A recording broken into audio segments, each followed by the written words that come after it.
저희가 고대 암각화부터 시작을 했기 때문에 기원전 3, 4천 년 전, 기원전 3, 4천 년 전부터 현대까지 한다고 한다면 약 5천 년, 그 5천 년의 대장정을 거쳐서 이 시간에 마지막에 왔습니다. 오시는 동안 참 힘들으셨을 것 같아요. 5천 년의 역사를 거슬러 올라가 가지고 이와 같이 시간 여행을 끊임없이 했습니다.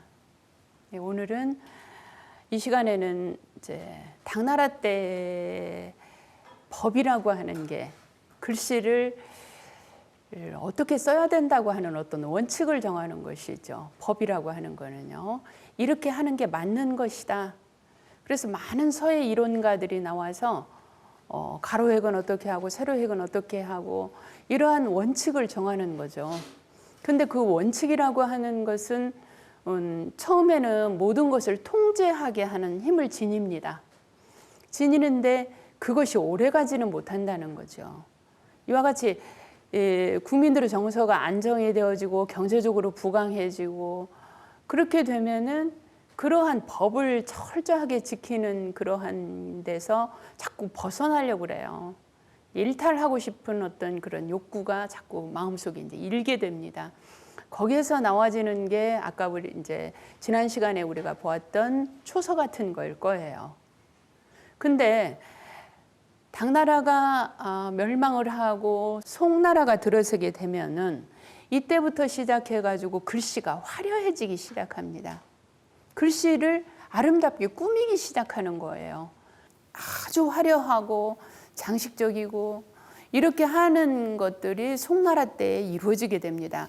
그 다음에 우리가 당시라 그래가지고 아까 우리가 문학작품이 운을 맞추고 그 다음에 평측을 맞추고 이렇게 일정한 형식 속에 넣었던 이러한 형태가 송나라에 오게 되면은 아주 아름다운 미사여구를 쓰고 이제 송대의 문학으로 가게 되면 그렇게 바뀌어지게 됩니다.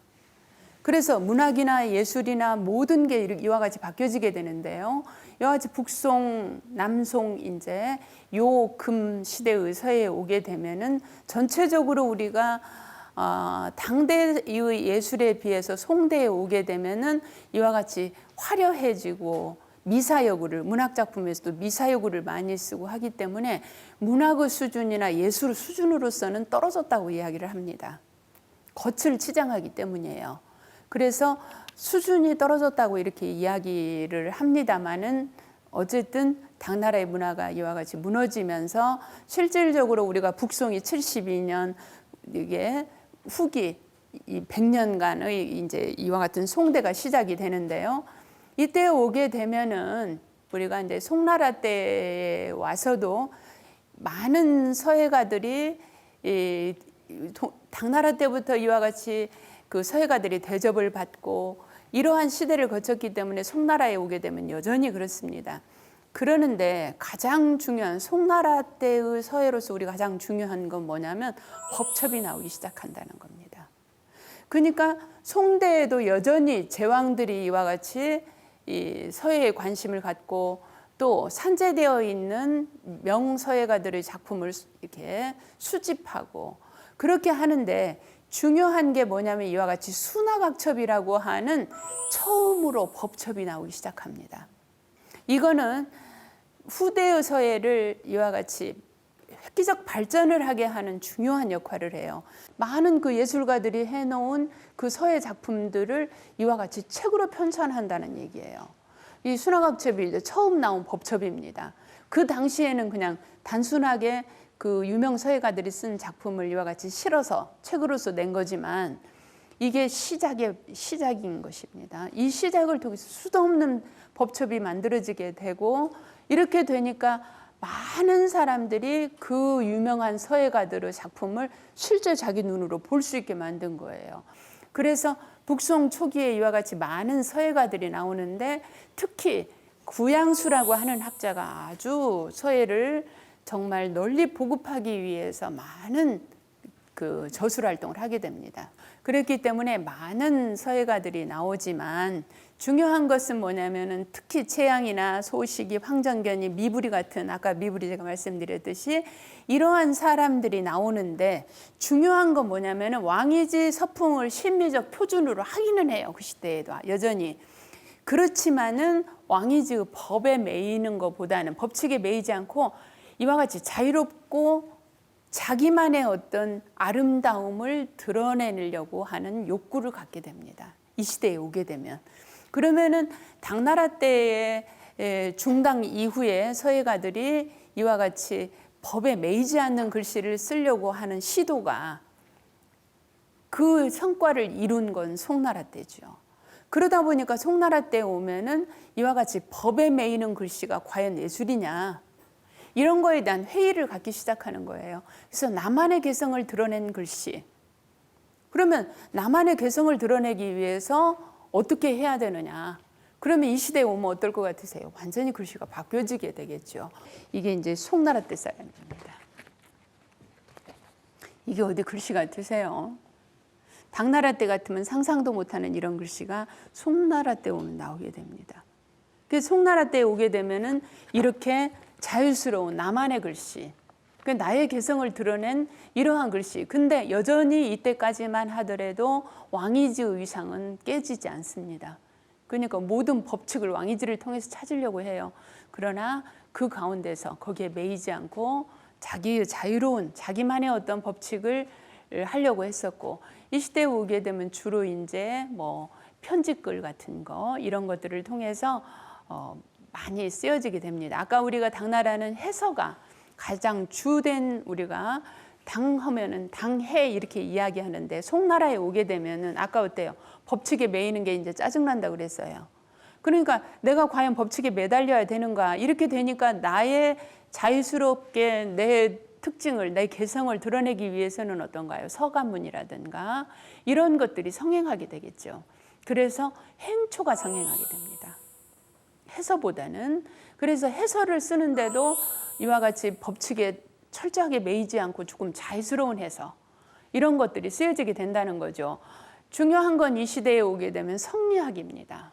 지금 우리나라에도 주자가 정리한 주자주를 단 주자주가 우리나라에, 조선조에 우리나라에 들어오게 되죠. 그래서 그 당시에는 주자를 공부하지 않으면 이거는 완전히 뭐 역적 정도로 그랬단 말이에요. 만약에 다산이 그 시대에 유배를 안 갔으면은 여유당 전서라고 하는 걸 쓸 생각도 못했을 거예요. 그렇게 오랜 기간 동안 유배가 있었기 때문에 그 책을 쓸 수 있었던 거예요. 완전히 주자를 그냥 비평하는 그런 글을 자유스럽게 쓸 수 있었던 것은, 그리고 그 책이 만약에 그 세상에 나왔다고 한다면 뭐 당장 목이 달아날 지경이었죠. 그 당시에는. 성리학이 성행하게 됩니다. 성리학은 관학으로서, 나라에서 관학으로 성리학을 쓴 거예요. 그랬기 때문에 성리학의 영향은 굉장히 크게 미치게 됩니다. 그러면 성리학이라고 하는 것은 바로 이와 같이 우주 이치를, 하늘의 이치를 리와 기로서 설명을 하게 되죠. 이치라고 하는 것으로서. 그 이전에 모든 유학이 이와 같이 주제적 천, 성선이라든지 뭐 성악이 됐든지 모든 주제적 천을 인정하는, 천명을 인정하는 그러한 천이었다고 한다면, 송명대에 오게 되면은 주제적 천을 이와 같이 인정하지 않고 이치로서의 천을 인정하는 거예요. 이치천을. 그래서 모든 전통적 법칙에 매이기보다는 우주와 자연이 만물을 법삼는 거예요. 그러다 보니까 자꾸 우주 만물 속에서 글씨의 근원을 찾으려고 하는 많은 서론이 나오게 됩니다. 여기 보면은 진나라 때의 상운, 당나라 때의 상법, 송나라 때에 오게 되면 상의, 상태란 말이에요. 의를 숭상하고 이와 같이 태라고 하는 것은 모습이죠. 그래서 글씨의 모양이 추구하게 되니까 온갖 글씨들이 다 나올 수밖에 없죠. 또 자기 개성을 드러내는 글씨를 쓰려고 생각했기 때문에 뭐 당연히 그렇죠. 아주 다양한 글씨가 나오게 됩니다. 그래서 전체적인 서예사에서 본다고 한다면 송나라 서예를 높이 치진 않습니다. 왜 그러냐면 지나치게 형태에 치중했던 그런 시대다. 자신의 철학이라든지 자신의 성정이라든지 석원기라고 하는 것이 문자향 석원기 이렇게 이야기하죠. 문자향이라고 하는 것은 우리가 아름다움을 추구해야 하지만 그 속에 문자가 지니고 있는 향기를 지니고 있는 거예요. 그럼 글씨라고 하는 것이 바로 서여기인이라고 하는, 글씨는 그 사람하고 똑같다. 글씨라고 하는 것은 그 사람하고 똑같기 때문에 그 글씨 속에 이와 같이 문자향 석원기를 지니고 있어야 된다는 거예요. 그래서 이와 같은 문자향 석원기라고 하는 것이 이 시대에 오게 되면은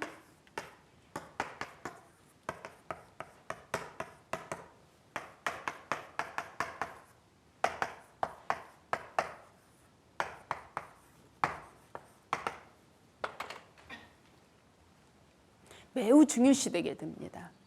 그러면 그 사람의 글씨 속에 저와 같은 문자형 석원기가 얼마나 있느냐.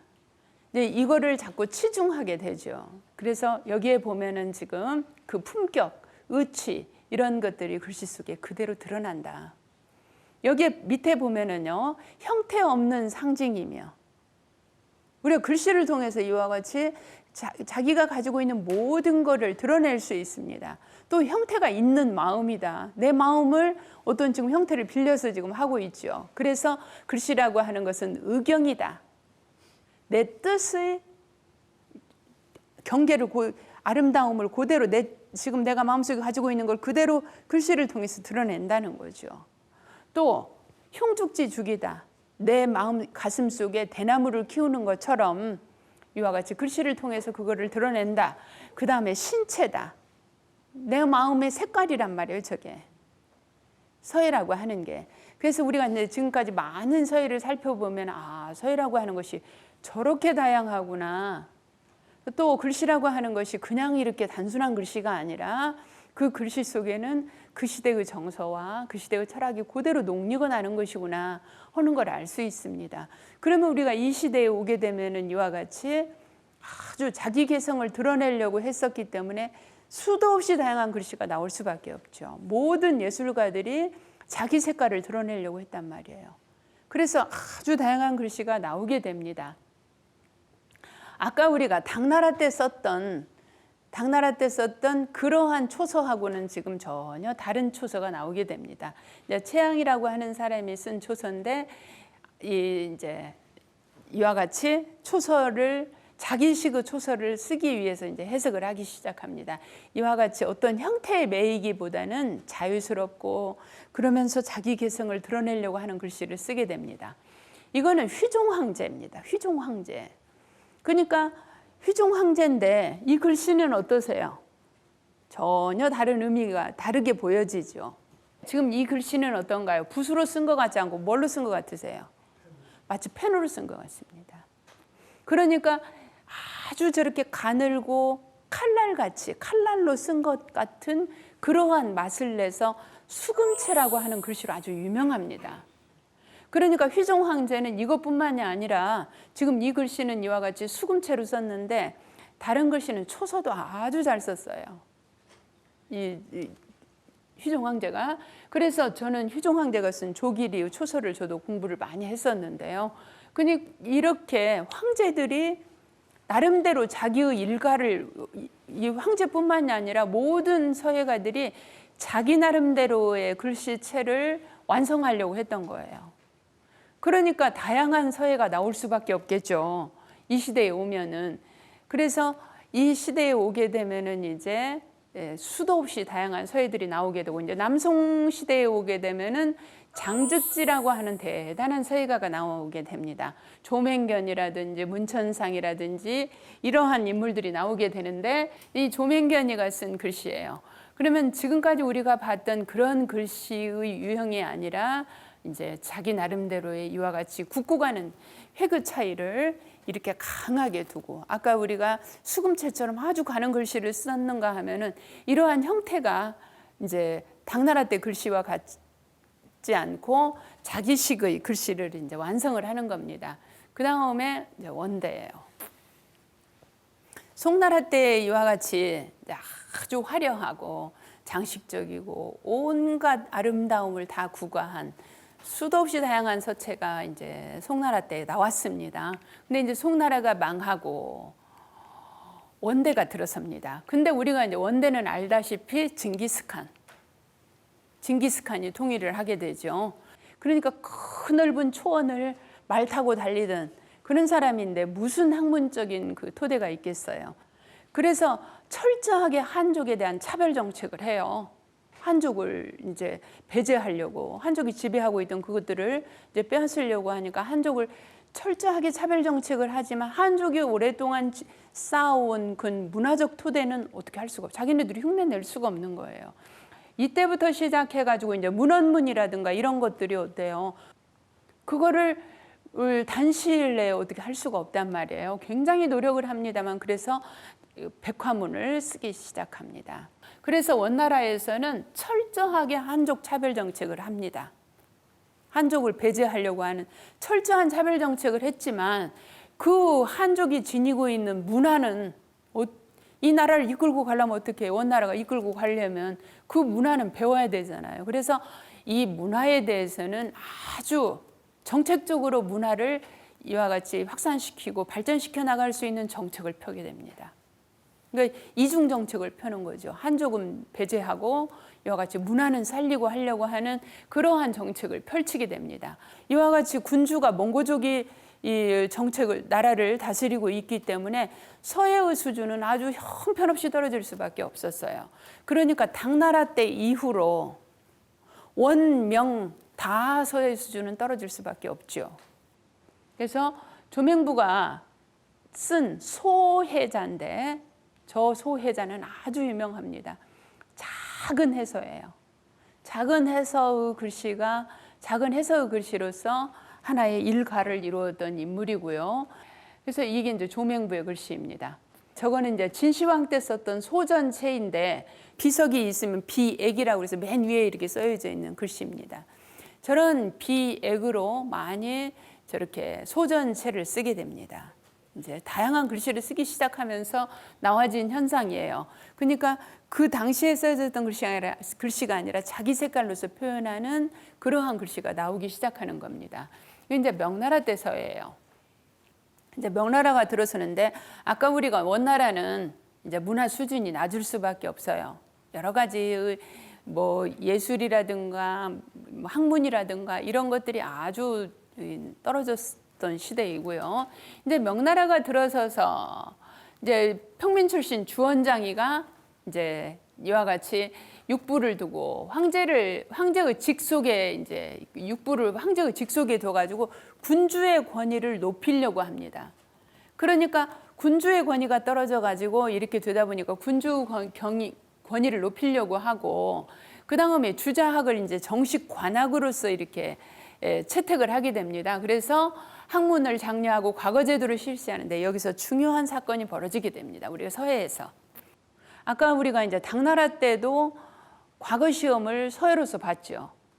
과거 시험을 서해로서 봤는데 이 시대에 오게 되면은 이제 서해로서 과거 시험을 볼 수 있었고 서해를 굉장히 중시했는데 녹을 구하는 과거 시험을 보는 서체가 따로 나오게 돼요. 그걸 보고 우리가 간록자서 그렇게 이야기합니다.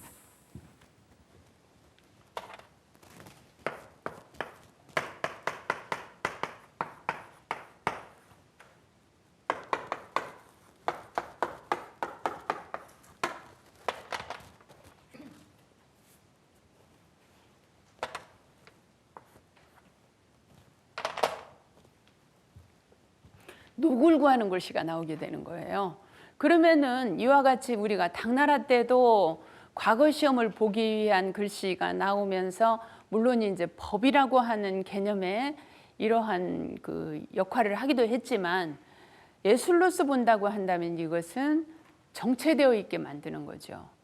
그러면 이와 같이 명나라 때에 이제 원나라를 거치면서 중국의 그 여러 가지 예술이라든가 이런 문화의 수준이 떨어졌을 때입니다. 떨어졌을 때 이와 같이 과거를 보면서 과거체가 만들어지고 그러면서 다시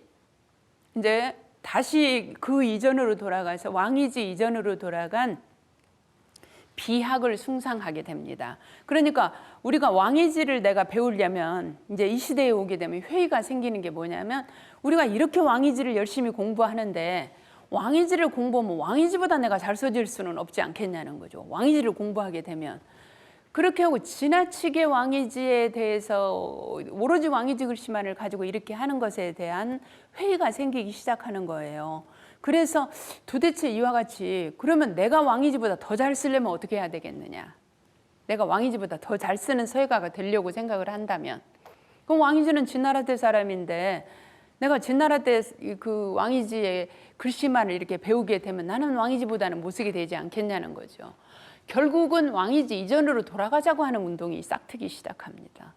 그럼 왕이지가 글씨를 썼던 왕이지는 진나라 때 사람이니까 그 이전의 글씨 예서라든가 금문이라든가 소전체라든가 이런 것들을 공부해서 내가 왕이지보다 더 잘 쓸 수도 있지 않겠냐는 거죠. 이러한 회의가 일어나기 시작합니다. 그래서 그 당시에 이와 같이 그 이전의 글씨가 뭐예요? 비학입니다. 종이가 나오기 이전이니까. 그러면은 종이가 나오기 이전에 비에다 썼던 아주 강하고 호방하고 이러한 글씨, 비학에 관심이 쏠리게 됩니다. 그래서 왜 그러냐면은 송대를 거치면서 글씨가 아주 화려해지고 연미해지게 되죠. 거기에 이 비학이 다시 관심을 쏟기 시작하면서 행서와 초서가 주류를 이루는데 그 초서와는 다른 초서가 나오게 됩니다. 과거 시험에서 서예를 중심으로 서예를 이와 같이 중시하기 시작하면서 관각체가 나오게 돼. 대각체, 그 당시는 대각체라고 했고 청나라 때 오면은 관각체라고 이야기합니다. 녹을 구하는 글씨체예요. 그러니까 이와 같이 모두 그렇게 되면 어때요? 모두 앉으면 과거 시험을 보기 위한 글씨를 쓰게 된다는 거죠. 그러니까 우리나라 서예가 얼마 전에 말씀드렸듯이 우리나라 서예를 망친 건 공모전이다. 이렇게 이야기하거든요. 우리나라 서예가 이와 같이 공모전 중심으로 공모전에 내기 위한 글씨만을 쓰게 만든 거예요. 그러다 보니까 이와 같이 똑같이 보고 베껴가지고 공모전에 합격할 수 있는 당선할 수 있는 그런 글씨만을 쓰게 되니까 자기의 개성이라든가 그야말로 그 속에 어떤 신체를 담는다는 이런 것들은 생각할 수가 없죠. 이러한 글씨가 그러니까 관각체라고 하는 것은 똑같은 크기의 똑같은 이러한 글씨가 만들어지게 됩니다. 그래서 이거는 이 시대가 만들어진 거예요. 그래서 여기에 보면은 삼양이라고 그래서 과거 시험관입니다. 지금 양사기, 양령, 양부 이 사람들이. 그래서 모두가 젊은이들이 모두 저와 같이 세 사람의 양씨들의 글씨를 똑같이 보고 써서 시험에 합격하기 위한 이런 글씨를 쓰게 됩니다. 그러니까 명나라 전기에는 아까 얘기했듯이 이제 관각체, 대각체.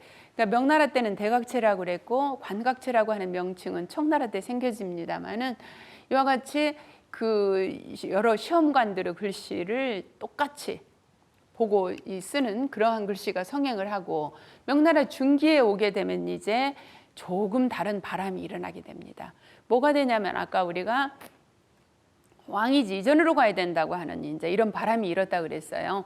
그것들이 지역마다 다른 유파를 만들게 됩니다. 그러니까 어느 일정한 지역을 중심으로 해서 그 지역만의 서예의 어떤 유파가 생겨지게 되는 거예요. 그래서 여기에서 소주를 중심으로 한 오문서파가 가장 유명한 활동을 하는데요.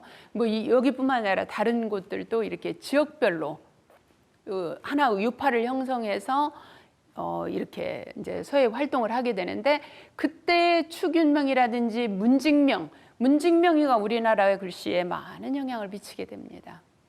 문직명이도 그런 조맹부와 함께 그래서 저러한 서예가들이 그 당시에 오문학파인데 이 서예가들이 크게 활동을 하게 되고 그럼으로써 그 글씨의 영향이 이제 지역별로 이렇게 크게 활동을 했지만 저 서파가 가장 크게 활동을 했기 때문에 그 영향이 커지게 됩니다. 지금 문직명의 이 서적벽부인데요. 이 글씨는 물론 지금 여기에 보면은 이와 같이 개선이 쳐져 있습니다. 한 칸 안에 글자를 하나씩 집어넣었어요. 경전 우리가 쓰듯이 사경하듯이 저렇게 썼기 때문에 글씨의 변화가 적은데 저거 이제 이 문증명이 저러한 글씨가 우리나라에 많은 영향을 미쳤던 아까 우리가 조명부 글씨와 함께 영향이 미쳤던 그러한 글씨의 형태입니다. 이 축인명이 글씨예요. 근데 이거는 아까 어때요? 자기 개성이 그대로 드러나야 된다 그랬습니다. 그래서 완전하게 어떤 형태 속에 매이는 것이 아니라 지금 여기에 보세요. 화자 보면 이게 여기까지 내려와서 그리고 노자는 여기까지 올려버렸어요. 여기 행자 보세요. 완전히 뭐 글씨 행자를 이렇게 써놨단 말이에요. 그러니까 이렇게 글씨 속에 자기의 개성을 그대로 드러내는 이러한 글씨가 여전히 이 명나라 때에도 쓰여지게 된다. 그래서 명나라 후기에 오게 되면 이와 같이 개성주의 서풍이 아까 지금 우리가 살펴봤듯이 아주 개성적인 글씨들이 많이 나오게 됩니다. 그래서 육심이라든지 마교충, 막시룡, 동기창이 같은 그야말로 고대 서예의 틀에서 벗어나 가지고 자기의 개성을 살려야 되고 자기만의 글씨. 그러니까 나의 글씨는 어떻게 써야 되는가에 대해서 이와 같이 그야말로 임서를 하더라도 내가 왕이지를 임서하면 왕이지를 담기 위한 임서가 아니라 나를 내 글씨를 쓰기 위한 임서를 해야 된다는 거예요. 새로운 시도죠. 이와 같이 명나라 때 오게 되면은 이러한 시도를 하기 시작합니다. 그래서 나온 글씨들이에요. 그러면은 지금 여기 동기창이라든지 장소도라든지 왕탁이라든지 저런 글씨들을 보면은 이 세 개의 초서가 완전히 다른 글씨를 쓰고 있죠. 전혀 다른 글씨를. 이거는 그 시대가 만들어낸 거예요. 만약에 동기창이 같은 사람이 당나라 때 살았다고 한다면 저런 말을 할 수도 없고 저런 관점을 가질 수도 없다는 거죠. 그래서 전혀 다른 자기만의 글씨 이런 것들을 이와 같이 옛 법을 익히기는 하되 내가 나의 글씨를 쓰기 위한 공부로서 이제 전환한 겁니다. 굉장히 중요한 역할을 하게 되죠. 이때 이제 청나라가 옵니다. 청나라는 아주 중요한데요. 이제 청나라가 오게 되면은 물론 이제 정치적으로는 이제 원나라, 명나라에 이어서 청나라도 여전히 어지럽습니다. 어지럽지만 이 청나라 때에 오게 되면은 이제 인쇄술이 아주 발달을 하게 되죠. 아주 뭐 그 이전에 이미 이제 법첩이라든가 이런 게 많이 나왔고 또 중요한 게 뭐냐면 고증학이라든지 훈고학이라든지 금석학이라든지 이런 것들이 학문적으로 발전하기 시작합니다. 실질적으로 청나라라고 하는 나라는 이제 뭐 멸망이야 저렇게 이제 임금이 자결을 하는 데까지 가서 멸망을 하게 됩니다만은 청나라의 학문을 우리가 아주 중요시 여기는 것은 전 박학입니다. 우리가 저걸 박학이라고 이야기하는데요. 이 박학이라고 하는 것은 청대의 아주 대표적인 학문입니다. 그러면 그 이전에 이와 같이 성리학이라고 하는 학문이 아까 성행했었어요. 송명대에. 송나라 때에 이와 같이 정주지학이 나오면서 이제 주자에 의해서 이학과 리학이라고 기학과 리학이라고 하는 것을 합쳐가지고 이기론을 펼치게 되죠. 주자가 완성을 하게 됩니다. 그래서 이학적 굴레에서 벗어나가지고 이 시대에 맞는 실용적인 학문을 해야 된다 하고 주장하는 거예요. 그래서 경사를 많은 경전들을 실질적으로 고증하고 또 훈고학적으로 밝히고 그래서 문자학, 금석학 이러한 박학이 근본적인 문제에 대해서 접근해서 연구하고 토론하는 박학이 성행한다고 하는 겁니다. 이거는 서예에도 결정적인 영향을 미치게 됩니다. 이 박학은요. 그래서 그 이전까지만 하더라도 이 왕이지의 영향에서 크게 못 벗어나죠. 계속. 그러는데 그 이전 대에 이와 같이 비문에 관심을 갖기 시작하는데 이 청대에 와가지고 이러한 박학의 성행은 서예계에도 아주 획기적인 바람을 불러일으키게 됩니다. 고대로 올라가야 된다. 그래서 금문이라든지 이제 근데 청대에 갑골이 발견되죠. 갑골이 발견되면서 갑골학이라고 하는 새로운 학문이 이제 연구되어지고 그래서 역사학적으로 고고학적으로 뭐 서예적으로 할 것 없이 아주 발전을 하게 만듭니다. 이 고고학적 이 갑골이 발견되면서. 그러면서 서예도 그동안에 첩학에 매달려 있던 유미한 글씨에서 그 이전에 금문이라든가 고문으로 다시 돌아가게 하는 역할을 하게 됩니다. 아까 이제 왕이지의 틀에서 벗어나게 하는 것이죠. 그래서 여기에 보면은 고현무의 일지록 천하군도 이병서라든지 황종이가 쓴 거라든지 단옥제 설문회자주라든지 왕염손이라든지 대진이라든지 뭐 전대석이 이런 사람들의 많은 서적들이 나오게 됩니다. 그래서 이 청대에 오게 되면은 첩파와 비파가 이제 첩파는 동기창의를 숭상하는 시기와 조맹부를 숭상하는 시기로 나뉘어지게 됩니다. 근데 동기창의 글씨가 학문적으로는 굉장히 새로운 바람을 일으키게 했지만 글씨는 좀 약해요. 약하다 보니까 동기창의의 글씨를 공부하는 사람들이 너무 글씨가 이와 같이 약하기 때문에 오래가지 못합니다. 그래서 조맹부를 숭상하는 시기가 되기도 하고, 이제 이 첩파는 대부분 이제 그 남첩의 글씨를 주장하는 숭상했던 글씨들이고, 비파는 당비를 숭상하는 시기와 한이 각비 그 이전으로 올라가는 시기로 나뉘어지게 됩니다. 그래서 똑같은 이와 같이 첩파와 비파가 연구되어지지만 이 시대에 오게 되면 이제 새로운 각도로 공부를 하게 되죠. 그래서 이 청나라의 강희제라고 하는 인물이, 우리가 강희자전이라고 아마 선생님들 한문 공부하실 때 보셨을 거예요. 이 시대에 만들어진 겁니다. 강희자전이 나오게 되는데, 동기창의의 서예 작품을 좋아해가지고 군주가 좋아해가지고 값이 뭐 얼마가 하든지 간에 그걸 사들였어요. 사들여가지고 그거를 이제 표구를 하고 해가지고 저 비각에다가 수장을 했고요. 이때 갈록정체라고 하는 과거 시험 표준서체 이것들이 성행을 하게 됐다. 이 글씨 한번 보세요. 어떻게 보이세요? 이 글씨가 아주 고박해 보이죠. 글씨가 뭔지 순진한 사람, 어린애가 쓴 것 같은. 이 팔대산인이라고 하는 사람은 아주 오래 살아서 유명했던 작가인데, 그림도 마찬가지고 저와 같이 글씨 속에 군살이 하나도 없습니다. 군살이 하나도 없는 골기만 살아있는 글씨. 그 다음에 어떤 형식에 매여서 아름답게 쓰려고 하는 치장도 하지 않고, 그야말로 애기 같은, 우리가 이제 유치한 글씨다 그래서 어린아이, 어릴류, 어릴치, 어린아이 같은 글씨, 꾸밈이 없는 글씨. 이제 이러한 글씨까지 나오게 됩니다. 그게 이제 비학인데요.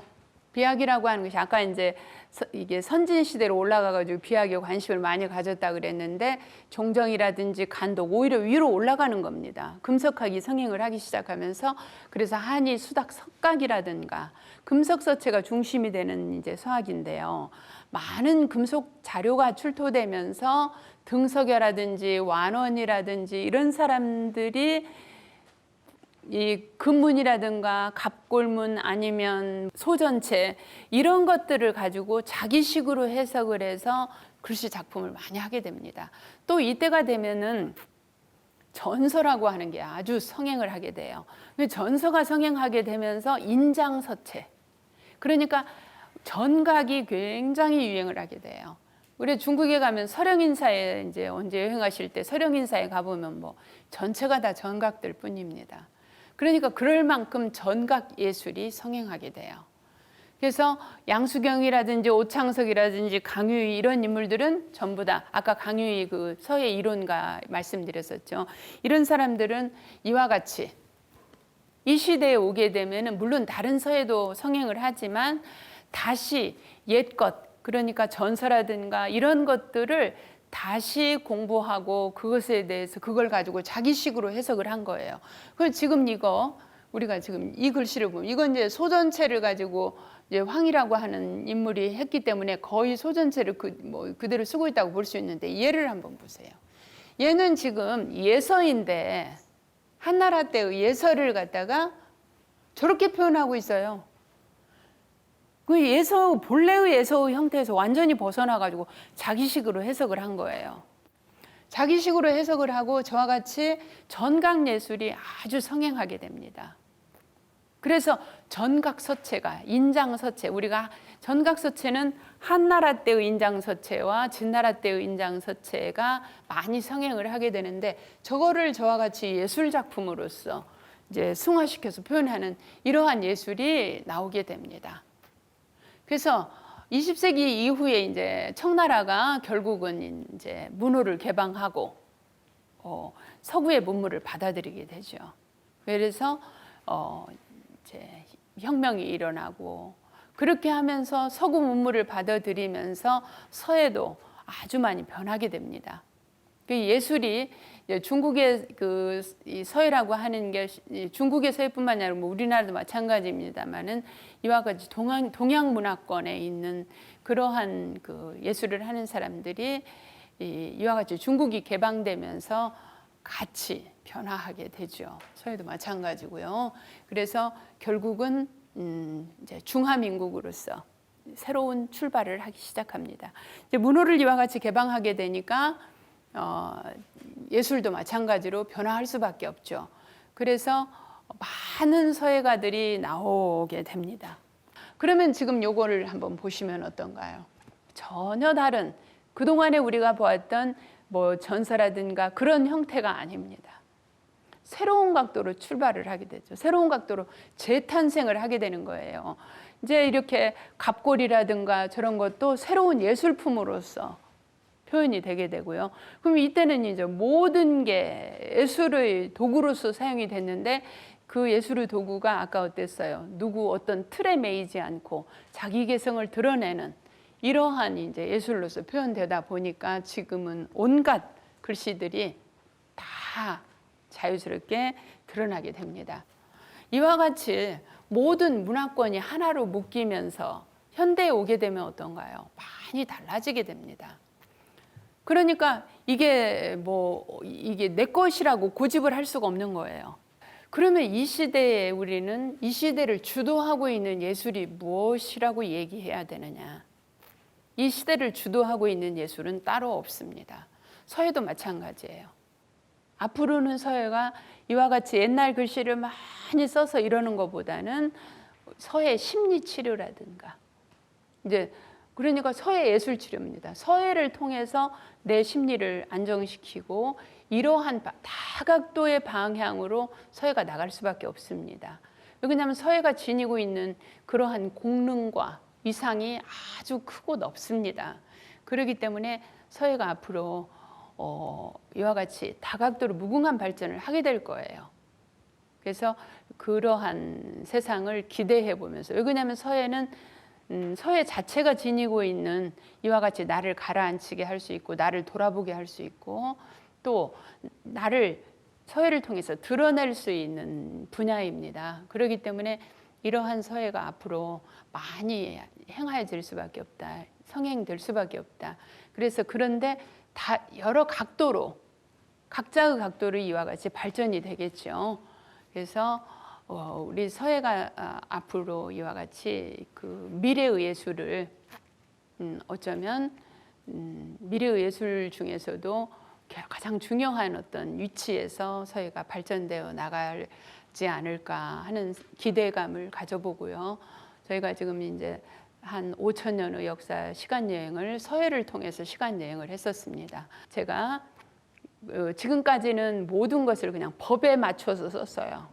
그 시대마다 법에 맞춰서 썼는데 그러면 우리가 현대적으로 표현한다면 어떻게 할 수 있을까? 그걸 한번 시연을 해보도록 하겠습니다.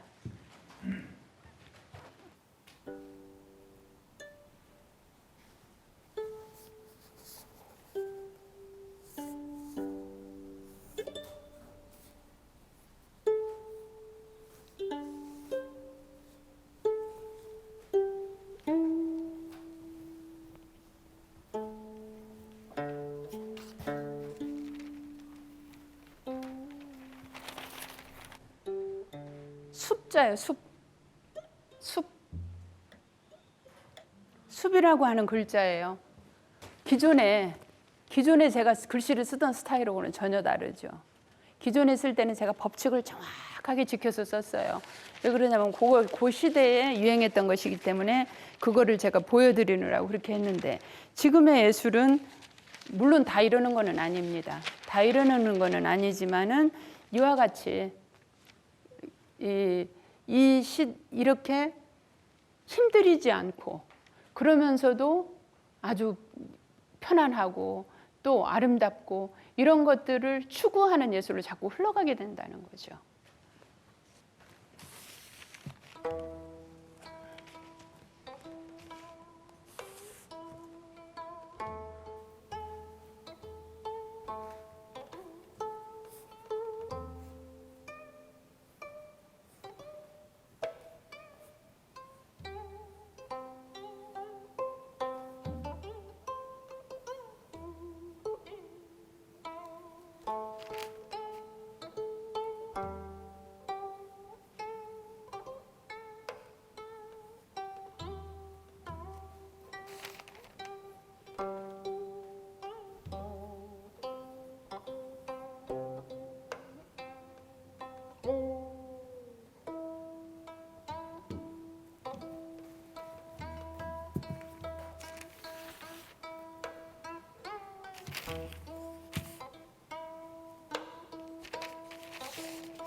제가 세로로 써서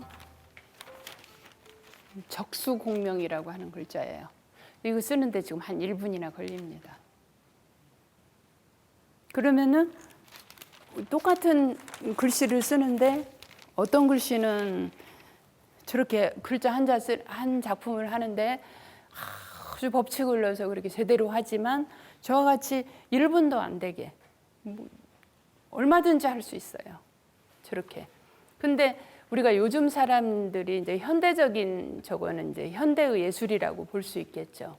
모든 법칙을 저기다 담아서 여백도 두고, 그전에는 똑같은 간격 속에 똑같이 써야 되는데 그게 아니라 이와 같이 충분한 여백을 줘가지고 그 여백 안에 글씨를, 여백의 미까지 살려가면서 글씨를 크고 적고 무겁고 가볍고 이런 것들을 조화시켜서 그러한 예술로서 표현할 수 있는 게 이제 현대인들이 아마 추구하는 예술일 거예요. 저게 바로 우리가 지금 캘리그라피라고 하는, 이제 저기에다가 글씨 속에 아까 우리가 숲처럼 이와 같이 뭐 꽃잎을 쓴다, 내가 사랑을 쓴다, 그러면 사랑처럼, 인연이면 인연처럼 그렇게 쓴다고 한다면, 가령 내가 사랑을 쓴다면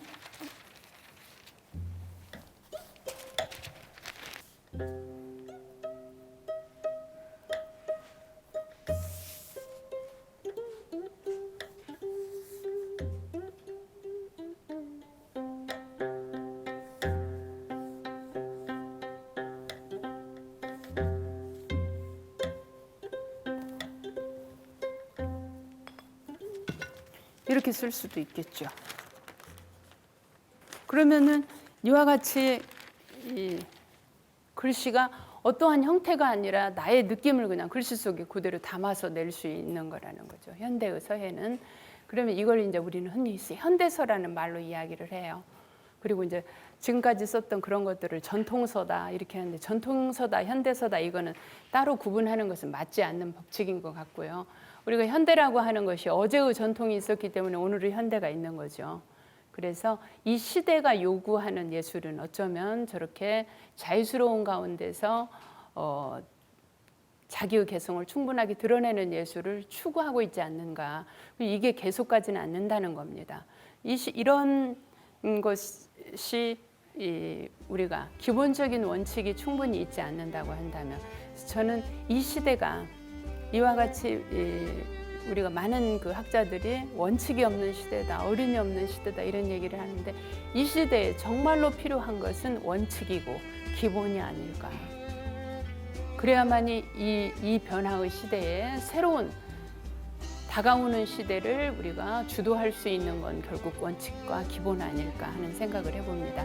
좋은 서예뿐만이 아니라 인생을 살아가는 원칙도 마찬가지가 아닐까 하는 생각을 하면서 긴 장정을 마무리를 짓도록 하겠습니다. 긴 시간 동안 수고 많으셨습니다.